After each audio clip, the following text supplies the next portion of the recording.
I watched them unwrap their gifts one by one, laughter echoing across the table, and when the pile was gone, I was still sitting there empty handed. I smiled anyway. That small, polite smile we wear when we don't want to ruin the moment. Clara was showing off the bracelet Daniel had given her mother. Her sister squealed over some expensive handbag. The kids were already buried in screens and packaging. No one looked at me. Not once. I glanced down at my folded hands in my lap, willing them not to shake. A part of me thought, maybe they forgot. Another part knew they hadn't. It wasn't the lack of a gift that hurt the most. It was the silence, the ease with which they'd skipped over me, like I was never really there. And in that moment, I realized something. They truly didn't know who I was. You reach a certain age, and people stop asking you how you're doing. Not because they don't care, I suppose, but because they assume they already know. She's fine, she's old, she's settled. That's the word they use, settled. I live in a small house. It's not grand, not modern, but it's clean and it's mine. I like my mornings quiet, tea steeping in my favorite chip mug, birds gathering at the feeder out back, the radio playing something soft and scratchy in the background. I knit, not for anyone anymore, just for my own hands. It keeps them busy. Sometimes I read. Sometimes I just sit. Sometimes I talk to my late husband, even though he's not there. His name was Walter. We were married for 42 years before he passed. He was tall, steady, and didn't talk much. But when he did, you listened. We raised one son, Daniel. Daniel was always my soft spot. He had a mop of brown curls and a habit of humming to himself while building things out of cardboard boxes. Even now, when I think of Daniel, it's not his adult face that comes to mind. It's that little boy with the chocolate on his chin. He lives about half an hour away. Not far. He's married to Clara. They've got a beautiful home, a smart car, two children, my grandchildren. They don't visit much. Birthdays sometimes, Christmas. Mostly I go to them. I don't press. I know they're busy. And besides, I have my routines. I wake up early. I water my plants. I fold the laundry a certain way, the way my mother taught me. I write down things I want to remember. What I wore last Sunday, what book I finished, what the sky looked like. It sounds small, and maybe it is. But there's peace in small things if you let there be. And yet, every December, my heart starts to shift a little. I take out the old decorations, even though I won't be using them. I smell the cinnamon sachets and run my fingers along the worn edges of the felt stockings.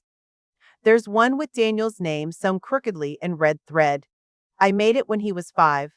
He said the D looked like a pretzel, and I never fixed it. Christmas used to be my thing. I'd roast the turkey, make the cranberry sauce from scratch, hang real pine over the doorway. We'd sing, light candles, pass around hand-wrapped gifts. It was warm and full. Now, I just wait to be invited. Clara hosts Christmas now, and every year, like clockwork, I get a message, not a call, saying, "Hi, Jessica, Christmas lunch at ours again. 2 p.m. sharp. Let me know if you need a ride." It's polite, efficient. It doesn't feel like a warm invitation, more like an announcement. I always offer to bring something, pie perhaps, or the cornbread dressing Daniel loved as a boy.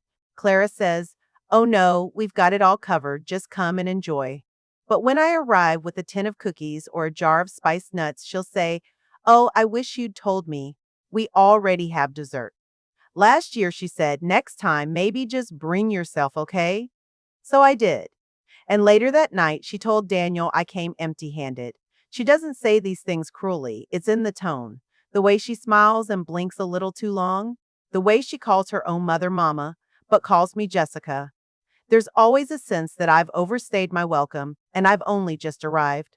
She controls every detail. What we eat, where we sit, how the table is arranged. She sent me a text once saying, "Try to wear neutrals. We're doing a beige and gold theme this year." I laughed. Then I looked down at the green sweater I'd already ironed and I put it back in the closet. When I do speak, when I comment on the pretty napkin rings or the way the kids have grown, I get those soft, dismissive smiles. "That's cute, Mom." Or, "We do things differently now," as if the old way was somehow embarrassing. Outdated, like me. Daniel doesn't say much either. He used to call every Sunday. Now, he texts once every couple of weeks. A hey, sometimes a how are you? Once I sent him a long message about a book I'd read, and he replied, cool. I didn't reply after that. I didn't want to seem needy. At the table, Clara calls him babe and love, and he melts into it. All soft smiles and lowered eyes. He doesn't call me mom anymore. I don't think he even notices. When I bring gifts for the kids, I put thought into them. A book I loved as a child, a handmade scarf, a letter tucked into the pages. But they glance at them like they're chores. Then they tear into the next thing, a tablet, a drone, headphones, all from Clara's side of the family. One year, I overheard Clara talking to her sister in the kitchen. She's sweet, she said, but she's kind of old fashioned. They laughed, quietly, but loud enough. That was when I realized I'm not part of their world anymore. Not really. I'm tolerated, not embraced. I started to feel like wallpaper, there, but invisible. Something you forget is even in the room until you decide to change it. And yet, every Christmas, I try again. I try to wear something nice. I fix my hair. I rehearse cheerful things to say. I tell myself, maybe this year will feel different. Maybe Daniel will notice. Maybe Clara will soften. Maybe someone will say, hey, remember when mom used to make those paper snowflakes? Maybe the kids will ask me to tell them a story. I hold on to that maybe like it's a matchstick in the dark. Tiny, flickering, but warm for a while, until it isn't. I pressed the scarf lightly against my neck before I left. Red, with little white snowflakes embroidered along the edge. Daniel gave it to me years ago, back when he still picked things out himself. He was in college. Spent a whole weekend working extra shifts just to afford it, he told me. I saw it and thought of you, Mom, he said. It's warm and it's soft and kind of classic, just like you. I wore it every Christmas after that. That morning, I laid out the gift bags on the table in neat rows. One for each grandchild, a book, a pair of socks, and a hand-knit beanie in their favorite color. One for Clara's parents, a tin of homemade shortbread. One for Clara, a silk scarf, light blue, tucked in tissue paper. One for Daniel, a photo of us from his high school graduation, framed in wood. He used to love that day, said it was the proudest he'd ever seen me. I thought maybe he'd like to remember that version of us. I checked each bag twice, labeled the tags carefully, packed them in the back seat, and drove slow. There was frost on the windshield when I arrived, a delicate lace clinging to the edges like old memories. Their house was loud even before I rang the bell. I could hear laughter, music, the sound of someone clinking glasses in the kitchen. Clara opened the door in heels and red lipstick, her hair swept up like she was hosting a magazine shoot. Jessica, Merry Christmas. She leaned in for a quick hug, the kind with barely any arms. You're right on time, she said, and stepped aside. I walked into a space that used to feel familiar, but now looked like a catalog. Everything was gold and white and silver, matching ornaments, perfectly arranged food trays, soft lighting.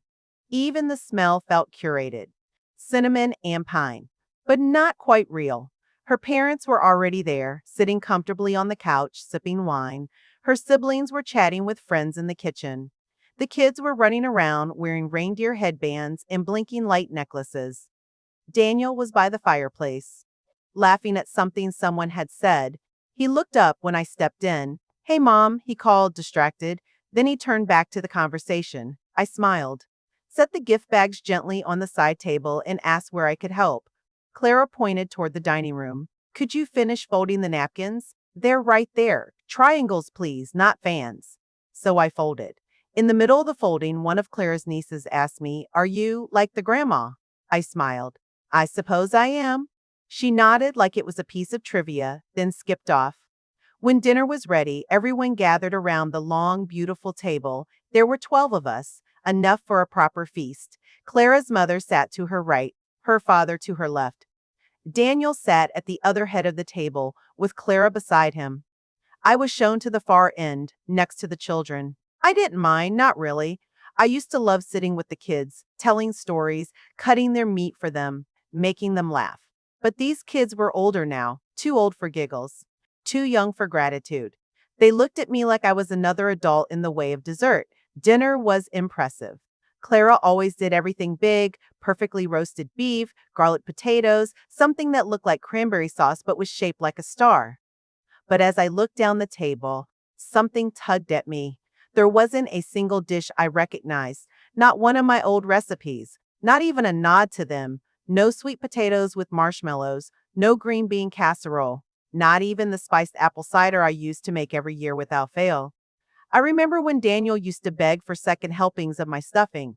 Now he didn't even glance at what was being served. He just ate what was on his plate, said, good, and moved on. After dinner, Clara clapped her hands. Okay, gifts, everyone. Move to the living room. The kids scrambled over the couches. Someone dimmed the lights. A playlist of jazzy Christmas music started up. The tree was stunning, tall, glossy, with white and gold wrap boxes beneath it, all marked with perfectly lettered name tags. I felt the first flutter of nerves, but I kept smiling. Daniel stood by the tree with Clara and began calling out names. To Sarah, from Aunt Clara and Uncle Daniel. Sarah squealed, tore the paper off, a pink tablet cover and a matching set of headphones. To Mom, from us. Clara's mother opened a small box and pulled out a bracelet, gold, with tiny charms. Oh my God, I love it, she said, throwing her arms around Clara. Then Clara called out, to Jacob, from Nana and Pop. And so it went, one by one. Even Clara's sister's boyfriend got a set of noise-canceling earbuds. I watched, smiled, laughed when the kids did. The gift bags I brought sat unopened on a side table. No one seemed to notice them. Then the pile grew smaller. Just a few packages left. My heart was beating harder than I wanted it to. But I thought, maybe they're saving mine. Maybe it's something special. Something personal. I adjusted the scarf Daniel gave me all those years ago, smoothed it gently against my neck. Then Clara said, well, I think that's everyone. She laughed, looked around the room. Anyone left? I smiled, just a little, half-hearted, waiting, still hoping. She looked at the pile, then at Daniel. He shrugged. I think we got them all. And that was it. No one looked my way. I folded my hands in my lap, sat perfectly still, nodded like I agreed. Yes, yes, that's everyone. Inside, my chest went tight, like a string being pulled from somewhere deep and ancient. But my smile stayed on. The practice one. The one that says, it's okay, I'm used to this. Clara stood up. Coffee, anyone? The room stirred again. The moment passed. Later, as people trickled into the kitchen, I stayed in the corner, quietly stacking the used plates. I didn't say anything, didn't ask questions, didn't ask why I was forgotten. Because I wasn't. They didn't forget, they just didn't think I needed to be included. As I picked up the gift bags I'd brought, now slightly crumpled and still unopened, Clara caught my eye. Oh, she said, you brought those? I nodded. Just a little something, she smiled.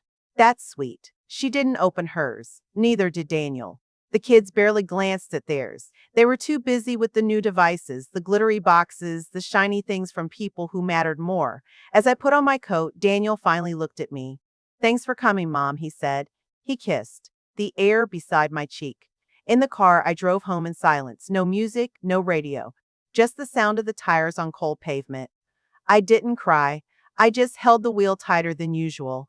When I got home, I didn't turn on the lights, just stood in the doorway for a while, staring at my little Christmas tree, the one I decorated alone.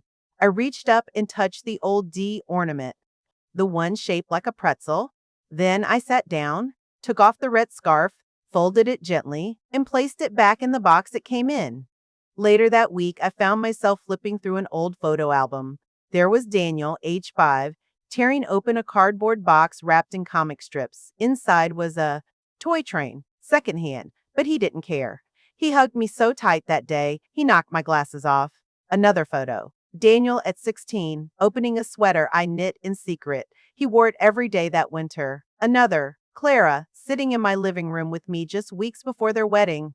I was pinning the veil I had sewn for her hair. She was smiling at me. I remembered every yes I gave them. Every time I said yes when it cost me time, sleep, savings, pieces of my heart. I remembered the time I co-signed their first mortgage, the emergency money, the babysitting, the birthday cakes. The listening, the loving, the giving. All those things and not a single gift, not even a card. A few days after Christmas, I was standing in the kitchen rinsing out my teacup when the phone rang. It was my friend Linda. We talk once or twice a week, nothing dramatic, just two older women keeping each other company through distance and time. Her voice was cheerful, full of stories about her grandkids and how they'd spent their holiday. I listened politely, smiling at the warmth in her tone, though I already felt a quiet ache settling behind my ribs. Then she said something that made me pause. Oh, and guess what? Remember I told you my granddaughter Emma is friends with Clara's niece? She came over on Christmas Eve with the loveliest bath set. Said it was from Daniel and Clara. So thoughtful, right? They didn't even know her that well. I felt the weight of that sentence sit on me like a stone in warm bread dough, sinking, soft, but undeniably heavy. I laughed. I think I even said, "Oh, how nice," as I dried my hands on the dish towel and stared out the window. But in that moment, something inside me cracked just slightly. It wasn't a mistake. It wasn't an oversight, or a miscount, or a forgotten gift buried under wrapping paper. It was a choice. They had made a deliberate decision, one that said I didn't matter quite enough, not even for a scented candle or a pair of socks. I stood at the sink for a long time after that call, hands dry now, towel still clenched. I wasn't angry, not yet. That would come later, maybe. What I felt was something colder, something quieter. I felt done. That night, I sat down at the small wooden desk in my bedroom, the one Charles and I bought at a secondhand shop in 1978. I opened the bottom drawer and pulled out the old brown binder with the cracked spine. It smelled faintly of dust and time. Inside were all the pieces of a life lived carefully. There were bank statements going back decades, certificates of deposit, a copy of the deed to the house, a list of bonds I'd rolled over during good years, stocks Charles had bought ages ago, and I'd just let sit, untouched, like seeds in soil that turned out to be fertile after all. And tucked inside the front flap, the last will and testament I'd signed 5 years ago. It named Daniel as the sole beneficiary. At the time, it had made sense. Of course, he'd get everything. He was my only child, my whole heart. But now I looked at that page and felt nothing, not warmth, not pride. Just a blankness that came from too many moments where I had been invisible. I thought about all the times I had said yes to them. When Daniel first moved out, I'd helped with rent, quietly, discreetly, never asked for repayment. When Clara wanted a more elegant wedding, I stitched her veil by hand and paid for the flowers. When they were saving for a house, I gave them the down payment from Charles's life insurance. And when their children were born, I showed up with casseroles and hand knit blankets and soft lullabies sung over bassinets. I never expected medals for any of it, but I suppose I hoped for memory, for inclusion, for acknowledgement, even in small ways. Instead, I was brushed aside with polite smiles and told not to fuss. And this Christmas, I had been erased altogether. The next morning, I made an appointment with my lawyer. His name is Harris. He's about 40, wears round glasses and kind eyes. He'd handled Charles's estate years ago and always greeted me with genuine warmth. He didn't ask many questions when I told him I wanted to make some changes. Just nodded, opened a clean file, and said, "Tell me what you'd like." I started with the women's shelter I'd volunteered at in my 50s, then the local literacy fund where I'd once tutored adult learners, a donation to the animal rescue that had taken in our old cat when Daniel developed allergies. And then the real changes. I gave a portion to my goddaughter May. She's never asked me for a thing, but she calls every week and sends me photos of her garden in spring. I added a gift for young Adil, the neighbor boy who shovels my walkway and waves from the street when he passes by with his school bag bouncing behind him, and a sum to the town library where I spent so many hours tucked in the corner with a book and a thermos of tea, unnoticed but deeply content. I kept Daniel in the will, but only for one item. The red scarf he gave me 5 years ago. The one I wore to Christmas dinner. That would be his inheritance. I didn't feel bitter. That surprised me. What I felt, more than anything, was light. There's a particular relief in knowing you are no longer waiting. no longer hoping someone will turn towards you and see who you've been all along. I was done hoping. I had nothing left to prove. And in that, I found a strange sort of peace. A week later, just after the new year, Daniel and Clara came over for lunch. It wasn't spontaneous, Clara had texted me 2 days before with, "We should pop by." Daniel has some things to discuss. I made a small spread: egg salad sandwiches, carrot soup, lemon cake. They arrived exactly 10 minutes late. Clara wore sunglasses in the house, and Daniel scrolled his phone until I asked him how work was going. We sat, we ate, we made the kind of conversation people do when they're waiting for the real subject to come up. It didn't take long. "So," Clara said, between bites of cake we're thinking of. "Moving." "Oh?" I lifted my eyebrows. "Abroad," Daniel added. "Maybe Spain. Somewhere affordable, you know." Clara jumped in. "And it got us thinking about future things, just in case." I smiled faintly. Daniel glanced up. "Your will." "I mean, obviously, I'm your only child, right?" I folded my napkin and laid it across my lap. "Yes," I said. "And yet," they looked at me. I met their gaze calmly. "You gifted every person in that house on Christmas," I said. "Every cousin, every in-law, even your neighbor's daughter." "Everyone except me." There was a pause. Clara looked vaguely annoyed. Daniel rubbed the back of his neck. I leaned in just slightly. "I used to believe love was owed," I said. "That if I gave enough, helped enough, stayed quiet enough, love would stay. But now I understand something very simple." I pushed back my chair. "Love isn't owed, it must be shown." I walked to the sink and poured the last of the tea into my cup. They didn't say much after that. Daniel asked about the cake recipe. Clara complimented the curtains. They left before the hour was up. Later that night, I sat in my chair by the window with the red scarf still around my neck. I felt older than my years, and yet somehow lighter. Somehow, I felt like I had taken my name back, not from spite, from clarity. And that, I think, is what true peace feels like. It's not about revenge. It's about remembering your own worth before anyone else forgets it for you. I didn't send a long message, didn't demand an explanation. I didn't even bring it up again. That night after New Year's lunch, after Daniel and Clara left, all neat coats and half smiles, I just made myself a cup of chamomile, sat down by the window, and exhaled. It wasn't the sigh of a victim or a wounded mother. It was the sigh of a woman who had simply reached the end of a chapter. And I didn't feel angry. Strangely, I felt still. In the days that followed, I went about my life, not with bitterness, not with revenge, but with a kind of deliberate calm. I realized I had spent too many years hoping, waiting, adjusting myself to be easier to love, quieter, more agreeable, less of a burden. Now I just wanted to live, as I was, as I am.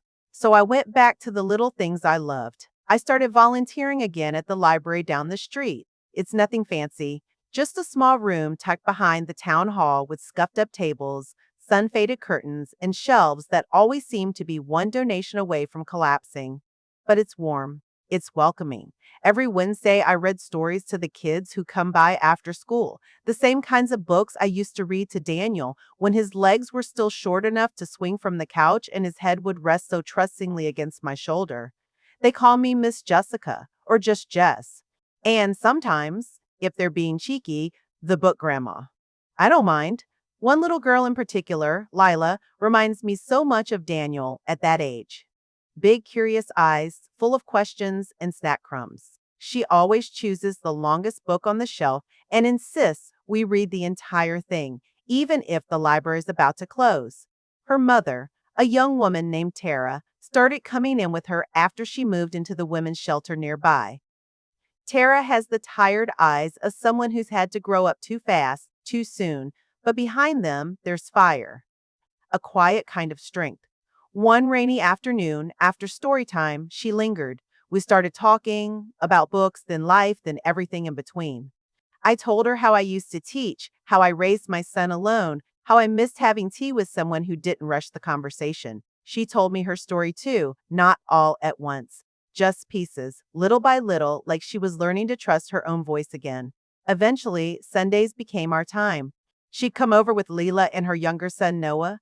I'd make tea, slice banana bread, and we'd sit in the little sunroom where the light always falls just right through the lace curtains. Sometimes we talk, sometimes we don't. Sometimes the children run around pretending the couch is a pirate ship, and we just sit, two women from two different worlds, quietly understanding one another.